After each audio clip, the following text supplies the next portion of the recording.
We are the Malherbes, originally from South Africa, and we love to travel. The first place we go when planning a new trip is to find some YouTube videos to learn from other travelers. We decided to give back this time by turning our last trip to Puerto Rico into a travel YouTube video too. We hope you enjoy reliving our trip with us and find some information that will make your trip more memorable too. Please leave us some constructive comments on how to improve our next attempt, but have a little mercy on us since this is our very first try. For our 30th wedding anniversary this year, 2024, we decided to take a trip to Puerto Rico. We flew straight from Nashville to San Juan, Puerto Rico. We crossed the beautiful islands of the Bahamas and the Turks Caicos. Once we landed, we picked up our rental car and then we drove all the way to the west coast to the city of Mayagüez. We would stay in the Holiday Inn here for the remainder of our trip. On our first morning on the island, we enjoyed a lovely breakfast, compliments of the hotel as an anniversary gift. We grabbed our swimming and snorkeling gear and headed back south the way we came in to go and explore the Cabo Rojo area. Our first stop is Playa Sucia. We had this really rough little gravel road for the last 2 or 3 miles.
Just uphill from the beach you will find the Las Marias Lighthouse.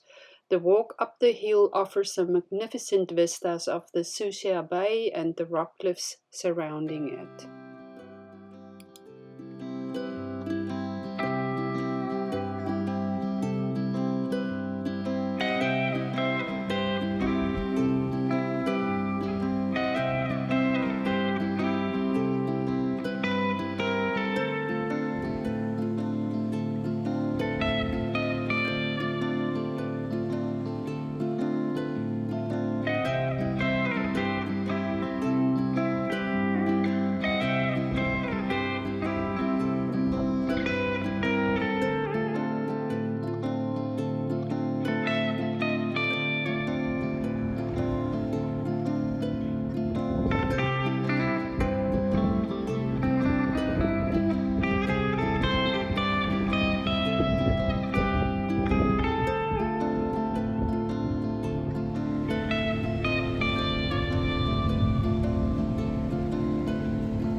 Guera is well known for its bioluminescent bay. These little boats take you out at night to experience this magic. Unfortunately, our visit overlapped with a full moon and a rainy day, so it wasn't really worth staying around for nightfall. Rather, we enjoyed the scenery and the beautiful ironwork surrounding most of the houses.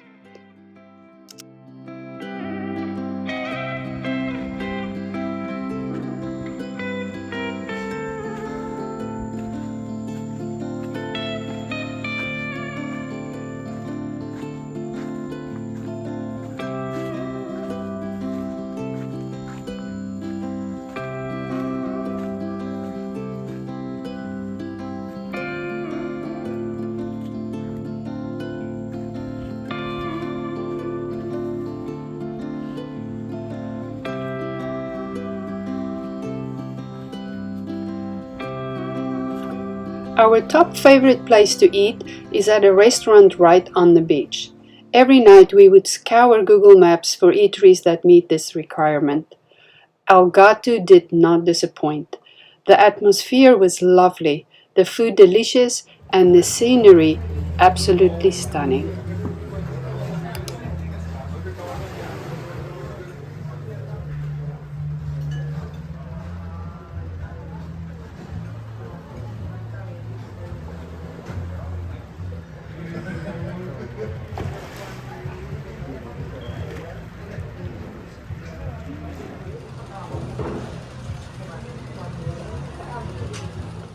With these beautiful vistas etched in our memories, we headed back to the hotel. We stayed at the Holiday Inn Mayagüez in Tropical Casino.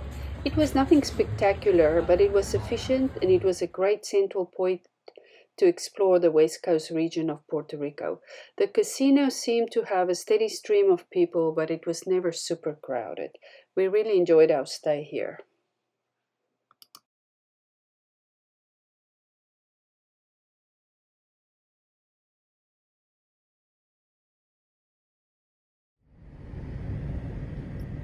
On day 3, we decided to explore the areas north of Mayagüez.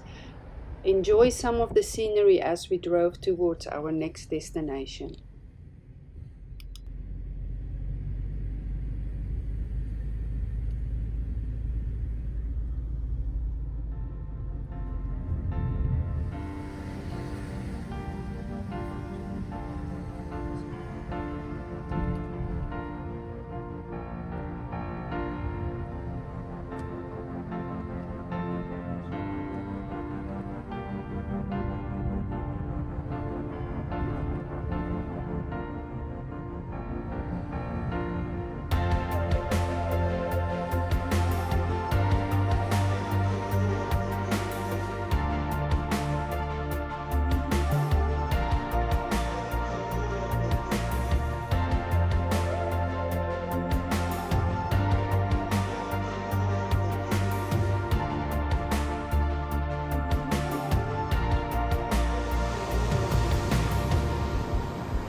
Our next stop was one of our favorites, Crashboat Beach. It has everything you may need. If you like it busy and noisy, you can find a spot among the crowd, or if you like it quiet, find a spot just a little farther away. There's plenty of space. It has portable bathrooms near the pier, and there's also a restaurant and bar where you can get food, really good cocktails and other drinks. The cocktails were quite reasonable, we thought, about $10 to $15 for a pretty big one. There were also several vendors setting up shop where you could get different kinds of food. Kebabs seemed to be a popular choice. We spent the afternoon sunbathing, catching some waves, and snorkeling around the pier area. We had a lovely time and would definitely like to go back.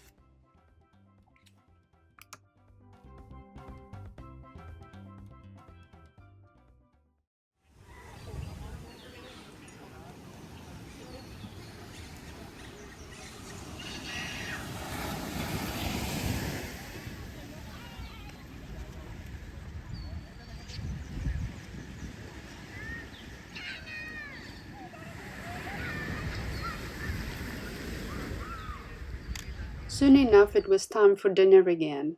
We followed the same method as the night before and searched on Google for a spot on the beach. Boy, did we hit the jackpot. This place was even more beautiful than the night before. Absolutely perfect for our anniversary dinner.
Day 4 was our last day for exploring. We headed straight to Jobos Beach. We had several other stops planned, but Jobos just turned out to be so amazing that we spent almost the whole day there. There's just so much to do. It's got a laid-back atmosphere, very natural, not overly manicured, and it's not super crowded. That's what we really loved about the whole west side of the island. We've heard the crowds can be pretty crazy on the San Juan side on the east.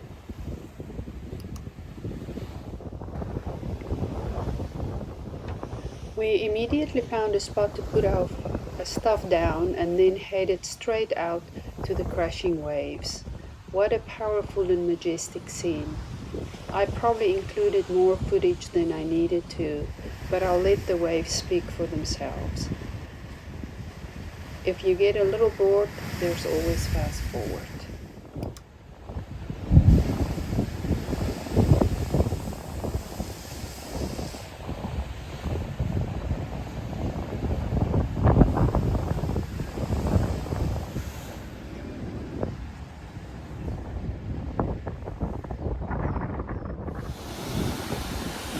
These volcanic rock formations are super sharp, so make sure you remember to pack some shoes because there's no way you can go barefoot on these very sharp rocks.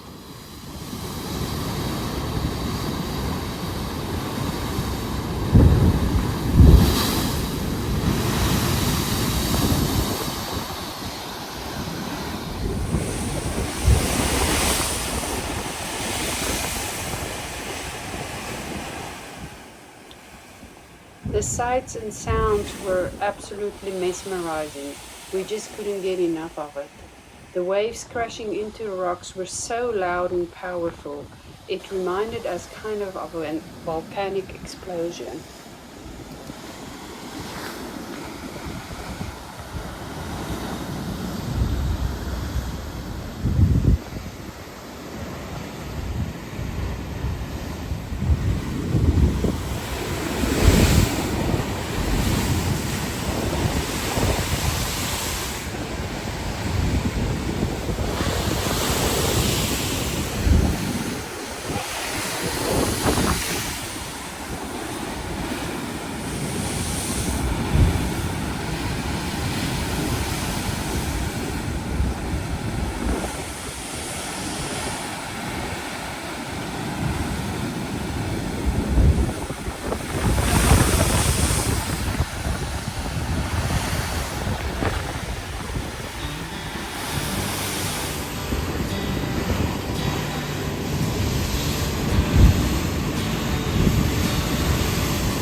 I hope you enjoyed that as much as we did. In the winter, the West Coast is a surfer's paradise, and since we hit it right at the full moon, the waves were extra powerful. Jobos is considered a very dangerous beach though, with lots of rip currents, so do your homework before you go out for a swim.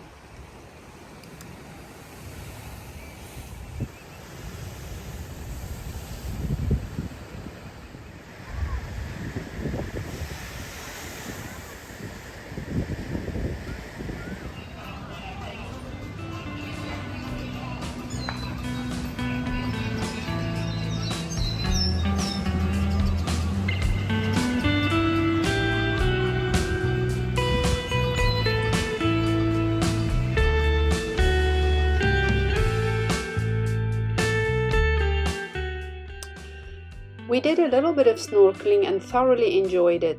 The strength of the current did make it a little bit tricky though, but we still had a great time looking for fish among the rocks. Remember to pack some crackers to take with you into the ocean. Fish will come swarming as you release the crumbs into the water.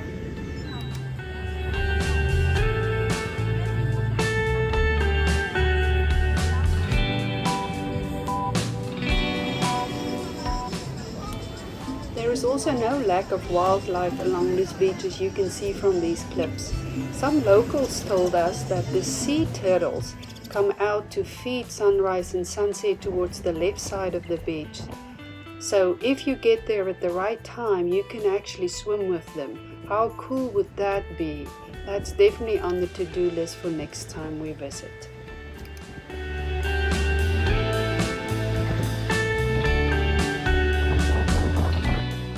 After we enjoyed some time in the water and had some refreshments, we headed to the tip of the rocky outshoot to look at the view from that angle. So in the next few videos we are looking back at where we took the first series of videos from.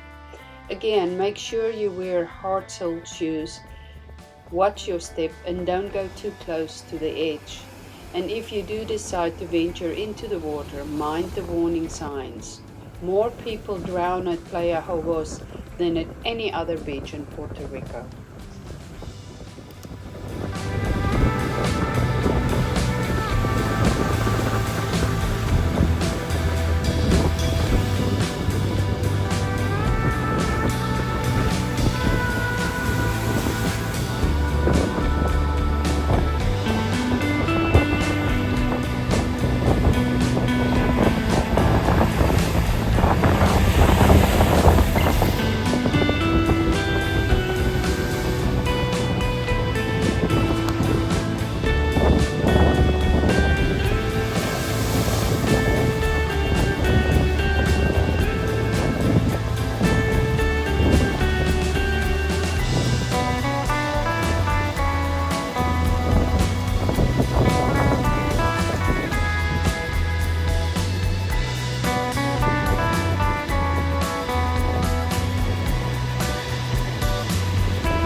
At around 4 o'clock, we decided it's probably time for us to go see a few more spots to the east of us. So we packed up and popped in at a couple of more beaches. We ended our day's excursions with a picture of the Cara Del Indio near Isabela. And then we were off to find our last fabulous dinner spot.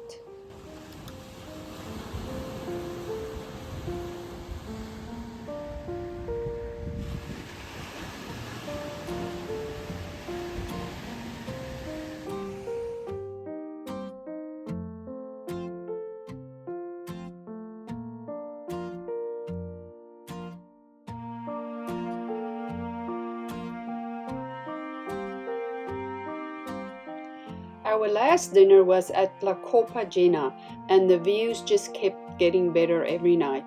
This was an absolutely amazing spot. You couldn't find a more relaxing, more beautiful, more peaceful setting than this. It did turn out to be a little bit pricey, but we ordered an appetizer and a main and shared that, and it turned out to be quite enough for both of us. There is a resort just down the beach, so it is definitely more geared towards tourists. So do take a look at the menu before you head out there. But we thoroughly enjoyed our time there and would definitely recommend it, even if purely for the views.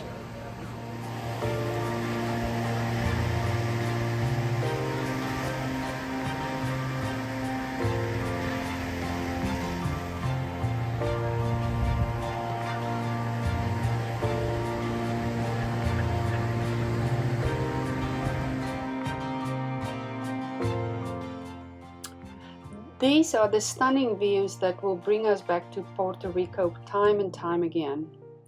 Leaving the restaurant, we were wondering about the red street lights. These are to protect the baby turtles so they don't get confused when heading back to the ocean after hatching.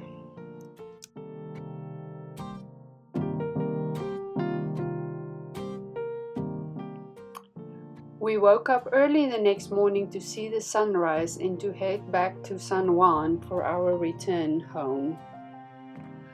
We passed several signs for the evacuation routes in case of a tsunami. Some buildings were also clearly damaged from the last hurricane that came through. Irma and Maria hit Puerto Rico in 2017, causing billions of dollars of damage. This was followed by earthquakes in 2019 and 2020, causing more damages. The recovery is still ongoing, as we could clearly see from the roads. However, this will not prevent you from having a fabulous time on this amazing island. We loved every minute of our vacation and are very sad to be leaving. Thank you for your hospitality, Puerto Rico. We will be back, without a doubt.